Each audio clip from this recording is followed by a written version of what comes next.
You're going. You made me read the last one. Right. The Large Hadron Collider is sucking in graphics cards at a rapidly increasing rate. Thanks to the processing efficiency of the modern graphics chip, more and more LHC experiments are turning to GPU processing. Don't panic. The folk at CERN aren't just hurling graphic cards into one another beneath Switzerland to see what happens when GPU particles collide. Hold They're on. actually using. That is a Go ahead. fucking bold-faced lie. That is exactly what they're doing. let's let's see what happens. They're actually using NVIDIA's graphics silicon to cut down on the amount of energy it needs to compute what happens when the Large Hadron Collider, the LHC, collides other stuff. Particles and things. Beauty quarks.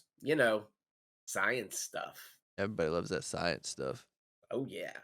It's no secret that while the humble GPU was originally conceived for the express purpose of chucking polygons around a screen in the most efficient way, it turns out the parallel processing prowess of modern graphics chips makes for an incredibly powerful tool in the scientific community, and an incredibly efficient one too. Indeed, a large ion collider experiment, ALICE, has been using GPUs in its calculations since 2010, and its work has now encouraged their increased use in various LHC experiments. Hmm. The potential bad news is that it does mean there is yet another group desperate for the limited amount of GPU silicon coming out of the labs of TSMC and Samsung. Though at least this lot will be using it for a loftier purpose than for mining fake coins, as we discussed earlier. Thank you. Right, guys? You wouldn't just be mining Ethereum on the side down there now, would you? You got other stuff going on.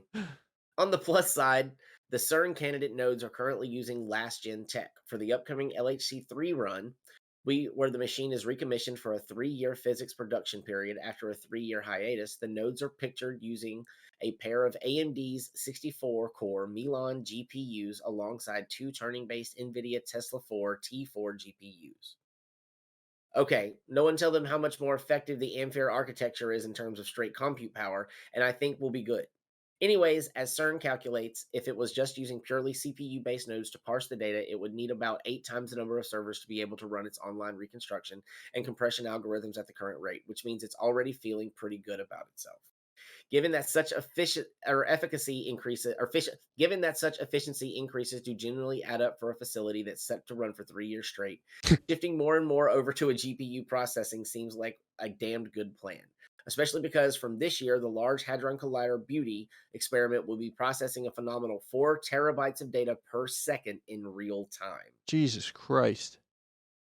Quite apart from the name of that experiment, so named because it's checking out a particle called the beauty quark. That's a frightening amount of data to be processing. We're gonna All these die. develop Yeah, we are.